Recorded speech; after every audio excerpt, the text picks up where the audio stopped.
തീർച്ചയായിട്ടും ഇന്ന് തിരുവനന്തപുരത്ത് വെച്ച് സിപിഐഎമ്മിന്റെ സംസ്ഥാന സെക്രട്ടറി എം.വി. ഗോവിന്ദൻ മാസ്റ്റർ സിപിഐഎമ്മിന്റെ സ്ഥാനാർത്ഥികളെ പ്രഖ്യാപിച്ചതോടുകൂടി ഇടതുപക്ഷ ജനാധിപത്യ മുന്നണിയുടെ എല്ലാ സ്ഥാനാർത്ഥികളെയും പ്രഖ്യാപിച്ചിരിക്കുകയാണ്. ഇന്നലെ തന്നെ സിപിഐയുടെ 4 സ്ഥാനാർത്ഥികളുടെ പേര് സിപിഐ പ്രഖ്യാപിച്ചിരുന്നു. കേരള കോൺഗ്രസിന്റെ സ്ഥാനാർത്ഥിയാണ് ആദ്യം തന്നെ പ്രഖ്യാപിച്ചത് കോട്ടയത്ത്. ഇപ്പോൾ ഇടതുപക്ഷ ജനാധിപത്യ മുന്നണിയുടെ 20 സ്ഥാനാർത്ഥികളെയും പ്രഖ്യാപിച്ചു കഴിഞ്ഞു. ഇത്തവണ കേരളത്തിൽ നിന്ന് 20 പാർലമെന്റ് മണ്ഡലത്തിലും ഇടതുപക്ഷ ജനാധിപത്യ മുന്നണിയുടെ സ്ഥാനാർത്ഥികൾ വിജയിക്കണം എന്നാണ് LDF ആഗ്രഹിക്കുന്നത്. ഇന്ത്യയുടെ രാഷ്ട്രീയത്തിന്റെ ഗതി നിർണയത്തിന് ഇടതുപക്ഷ ജനാധിപത്യ മുന്നണി സ്ഥാനാർത്ഥികളുടെ പാർലമെന്റിലെ പങ്കാളിത്തം ഏറ്റവും പ്രധാനപ്പെട്ട ഒന്നായിട്ട് മാറുന്നു എന്നുള്ളതാണ് വസ്തുത. സിപിഐഎമ്മിനെ സംബന്ധിച്ചിടത്തോളം ഞങ്ങൾ ഇന്ത്യയിലാകെ നിറഞ്ഞു നിൽക്കുന്ന പാർട്ടിയല്ല. എന്നാൽ ഇന്ത്യയുടെ ജനാധിപത്യത്തെയും മതേതരത്തെയും സംരക്ഷിക്കുന്നതിന് ഏറ്റവും വലിയ സംഭാവന ഞങ്ങളുടെ ആശയങ്ങളിലൂടെ നൽകാൻ കഴിയുന്ന പാർട്ടിയാണ്. സിപിഐയും അതുപോലെ LDFിലെ എല്ലാവരും അങ്ങനെ തന്നെയാണ് ചിന്തിക്കുന്നത്. നമ്മുടെ നാടിന്റെ ജനാധിപത്യവും മതേതരത്വവും സംരക്ഷിക്കാൻ ഇവിടെ നിന്ന് തെരഞ്ഞെടുക്കപ്പെടുന്ന പാർലമെന്റ് അംഗങ്ങൾ ഇന്ത്യൻ പാർലമെന്റിൽ പോരാട്ടം നടത്തണം. കേരളത്തിന്റെ വികസനത്തിനും കേരളത്തിലെ ജനങ്ങളുടെ ജീവിത നിലവാരം മെച്ചപ്പെടുത്തുന്നതിനുമുള്ള എല്ലാ കാര്യങ്ങളും ഇന്ത്യൻ പാർലമെന്റിൽ നമുക്ക് പ്രതിഫലിപ്പിക്കാൻ സാധിക്കണം. അതുകൊണ്ട് ഇടതുപക്ഷ ജനാധിപത്യ മുന്നണി നിർത്തിയ 20 സ്ഥാനാർത്ഥികളെയും ഈ നാട്ടിലെ ജനങ്ങൾ വിജയിപ്പിക്കണമെന്നാണ് ഞങ്ങൾക്ക് അഭ്യർത്ഥിക്കാനുള്ളത്. ഇന്നത്തെ ഒരവസ്ഥ എല്ലാവർക്കും അറിയുന്നതാണ്. കേരളം വളരെയേറെ മുന്നേറിയിട്ടുള്ള സംസ്ഥാനമാണ് മനുഷ്യരുടെ ജീവിത നിലവാരത്തിന്റെ കാര്യത്തിൽ.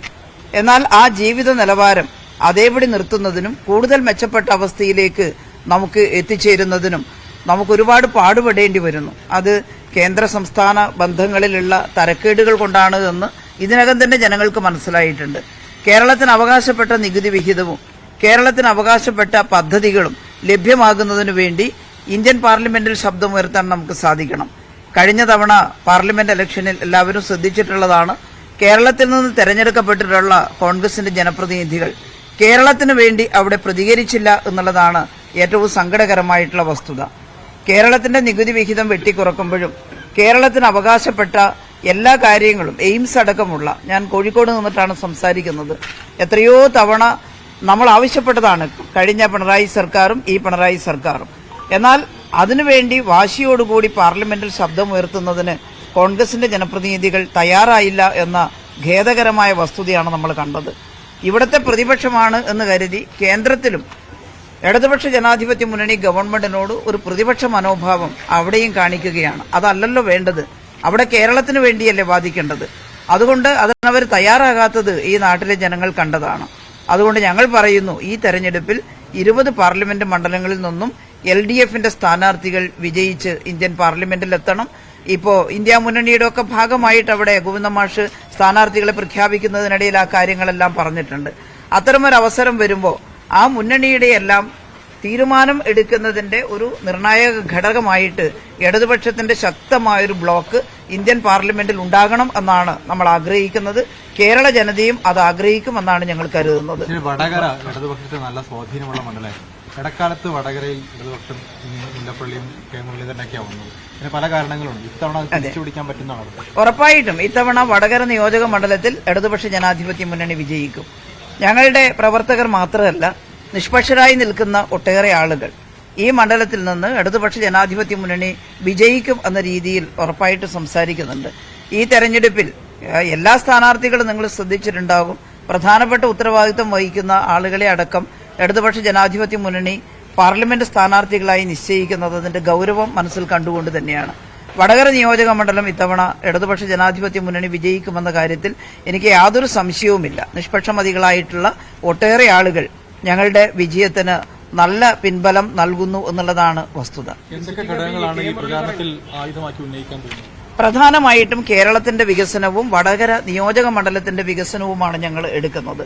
അതോടൊപ്പം തന്നെ നമ്മുടെ രാജ്യത്തിന്റെ മതേതരത്വവും ജനാധിപത്യവും സംരക്ഷിക്കുക എന്നുള്ളതും ഈ തെരഞ്ഞെടുപ്പിൽ ഏറ്റവും പ്രധാനപ്പെട്ട ഘടകമായി മാറും. വടകര പാർലമെന്റ് നിയോജക മണ്ഡലം ഒരുപാട് വികസന സാധ്യതകളുള്ള മണ്ഡലമാണ്.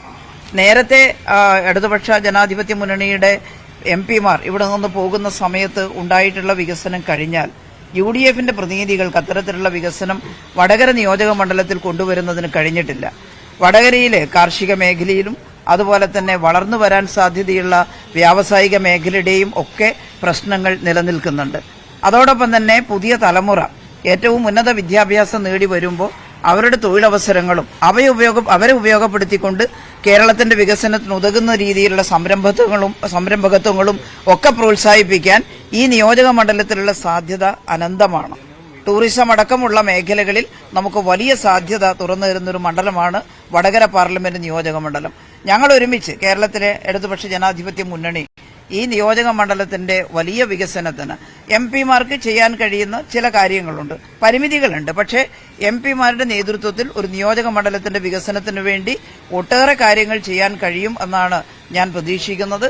ഇവിടെ നിന്ന് തെരഞ്ഞെടുക്കപ്പെട്ടാൽ നേരത്തെ MLA-യും മന്ത്രിയുമായിരുന്ന അവസരത്തിൽ എങ്ങനെ പ്രവർത്തിച്ചോ അതുപോലെ ഏറ്റവും ഊർജ്ജസ്വലമായി മണ്ഡലത്തിന്റെ വികസനത്തിന് വേണ്ടി പദ്ധതികൾ ഉണ്ടാക്കി എല്ലാവരെയും കൂട്ടിയോജിപ്പിച്ച് അതിന് നേതൃത്വം കൊടുത്തുകൊണ്ട് പ്രവർത്തിക്കാൻ ഞാൻ തയ്യാറാകും എന്നാണ് വടകര നിയോജക മണ്ഡലത്തിലെ പ്രിയപ്പെട്ട നാട്ടുകാരോട് പറയാനുള്ളത്. പ്രതിസന്ധി ഘട്ടങ്ങളിൽ നിങ്ങൾ എല്ലാവരും അറിയുന്നതാണ്. കോഴിക്കോടെ മാധ്യമങ്ങളോട് ഞാൻ പ്രത്യേകിച്ച് പറയേണ്ട, നിപ്പയൊക്കെ വന്ന സാഹചര്യത്തിൽ ഈ നാട്ടുകാർ ഒറ്റക്കെട്ടായി നിന്ന് ഞങ്ങളോടൊപ്പം സഹകരിച്ച് പ്രവർത്തിച്ചതിന്റെ ഫലമായിട്ടാണ് നമുക്കൊരു മഹാവിപത്തിൽ നിന്നും രക്ഷ നേടാൻ സാധിച്ചത്. ആ നാട്ടുകാർ ഈ ഒരു പാർലമെന്റ് തെരഞ്ഞെടുപ്പിലെ വലിയ പോരാട്ടത്തിൽ എന്നോടൊപ്പം നിൽക്കും എന്ന് ഞാൻ പ്രതീക്ഷിക്കുന്നു. ഇടതുപക്ഷ ജനാധിപത്യ മുന്നണി സ്ഥാനാർത്ഥിയായ എന്നെ വിജയിപ്പിക്കുന്നതിന് അവരെല്ലാം കൂട്ടാകും എന്നാണ് ഞാൻ പ്രതീക്ഷിക്കുന്നത്. ആ കേസ് കോടതിയുടെ മുമ്പാകെ ഒന്നാണ്. കോടതി വിധിയാണ് അതിനകത്ത് ഏറ്റവും പ്രധാനം.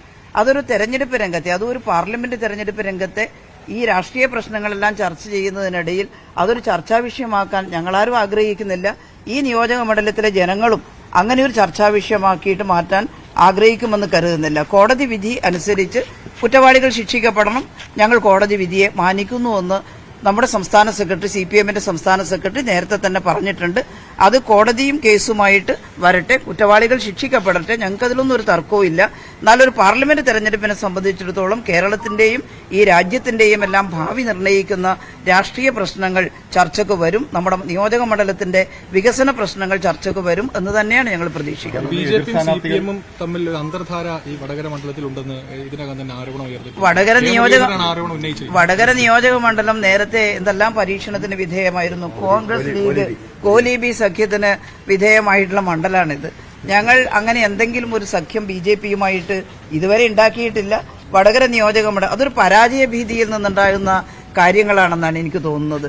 അത്തരം കാര്യങ്ങൾ ഇവിടെ പരാജയപ്പെടുന്നു തോന്നുമ്പോൾ BJP-യുമായി സഖ്യമുണ്ടാക്കിയെന്ന് ബാധിക്കുക, അതിന്റെ ഭാഗമായിട്ടാണ് അങ്ങനെ വരുന്നത്. ഈ RMPയുടെ സാന്നിധ്യം വടകരയിലുണ്ടല്ലോ, പ്രത്യേകിച്ച് TP കേസ് ഉണ്ടാവുന്നു, പ്രതിസ്ഥാനത്ത് CPM നിർത്താൻ വേണ്ടി നിൽക്കുന്നു. K മുരളീധരൻ വീണ്ടും ആവർത്തിക്കുന്നുണ്ട് ചന്ദ്രശേഖരന്റെ കൊലപാതകം. അല്ല, RMP ഒരു രാഷ്ട്രീയ പാർട്ടിയാണ്, അവരുടെ പ്രവർത്തനം അവർ നടത്തും. എന്നാൽ അത് ഇടതുപക്ഷ ജനാധിപത്യ മുന്നണിയുടെ പരാജയത്തിന് ഏതെങ്കിലും രീതിയിൽ സ്വാധീനിക്കുന്ന കാര്യമാണ് ഈ നിയോജക മണ്ഡലത്തിൽ എന്ന് ഞങ്ങൾ കരുതുന്നില്ല. അവരുടെ രാഷ്ട്രീയ പ്രവർത്തനം അവർ നടത്തട്ടെ. നമുക്ക് ആരോടും വ്യക്തിപരമായിട്ടുള്ള എന്തെങ്കിലും തരത്തിലുള്ള വൈരാഗ്യമോ കാര്യങ്ങളോ ഒന്നുമില്ല. പക്ഷേ ഞങ്ങൾ ഇടതുപക്ഷ ജനാധിപത്യ മുന്നണിയുടെ രാഷ്ട്രീയവും ഈ മണ്ഡലത്തിന്റെ വികസന പ്രശ്നങ്ങളുമാണ് പറയുന്നത്. അതിലാണ് ജനങ്ങൾ പ്രതികരിക്കുക എന്ന് ഞങ്ങൾ ഉറച്ചു വിശ്വസിക്കുന്നു. ഈ ടീച്ചർ കേരള രാഷ്ട്രീയത്തിൽ നിന്ന് പോകുന്ന കുറച്ച് ആളുകളെങ്കിലും സോഷ്യൽ മീഡിയയിലൊക്കെ ഒരു നിരാശ പ്രകടിപ്പിക്കുന്നുണ്ട്. കേന്ദ്രത്തിലേക്ക് പോകുന്നു. അതും ഒരു കരുതിക്കൂട്ടിയ പ്രചരണമാണ് എന്നാണ് ഞാൻ കരുതുന്നത്. കാരണം ഞാൻ കമ്മ്യൂണിസ്റ്റ് പാർട്ടി ഓഫ് ഇന്ത്യ മാർക്സിസ്റ്റിന്റെ കേന്ദ്ര കമ്മിറ്റി അംഗമാണ്. അതുകൊണ്ട് പാർട്ടി നിശ്ചയിച്ചാൽ മറ്റു സംസ്ഥാനങ്ങളിലുമെല്ലാം പാർട്ടിയുടെ പ്രവർത്തനത്തിന് ഞങ്ങൾ CC മെമ്പർമാർ, ഞാനുണ്ട്, തോമസ് ഐസക് ഉണ്ട്, രാധാകൃഷ്ണനുണ്ട്, ഇവരെല്ലാം അല്ലേ, എളമരം കരീമുണ്ട്. ഇവിടെ തന്നെ ഞങ്ങൾ CC മെമ്പർമാർ 2 പേര് മത്സരിക്കുകയാണ്. കേന്ദ്ര കമ്മിറ്റി അംഗം എന്ന് വെച്ചാൽ ഇന്ത്യയിലെ എല്ലാ സംസ്ഥാനങ്ങളിലും പോയി പ്രവർത്തിക്കുക പാർട്ടിക്ക് വേണ്ടി എന്നാണ്. അതിപ്പോ തന്നെ ചെയ്തുകൊണ്ടിരിക്കുന്നുണ്ട്. KK ശൈലജ ടീച്ചറുടെ വാക്കുകളാണ് കേൾക്കുന്നത്. എന്തായാലും സംസ്ഥാനത്ത് ഏറ്റവും ശക്തമായ രാഷ്ട്രീയ പോരാട്ടം നടക്കാൻ പോകുന്ന ഒരു ഇടമാണ് വടകര. വടകിലെ സ്ഥാനാർത്ഥി KK ശൈലജ കൃത്യമായ രാഷ്ട്രീയം പറഞ്ഞുകൊണ്ട് തന്നെയാണ് സ്ഥാനാർത്ഥിത്വ കാര്യത്തിൽ അവരുടെ പ്രതികരണം. TP കേസ് അടക്കം ആ മണ്ഡലത്തെ സ്വാധീനിക്കില്ലെന്ന് KK ശൈലജ പറഞ്ഞു വെക്കുന്നു. ഒപ്പം സംസ്ഥാനത്തെ 20 സ്ഥാനാർത്ഥികൾക്കും കൃത്യമായ മുഖമുണ്ട്, അവർ രാഷ്ട്രീയം പറയുന്നുണ്ട്. പ്രധാന വ്യക്തികളെ തന്നെയാണ് CPM കളത്തിലിറക്കിയിരിക്കുന്നത് എന്നതാണ് KK ശൈലജ വ്യക്തമാക്കിയിരിക്കുന്ന കാര്യം. സംസ്ഥാന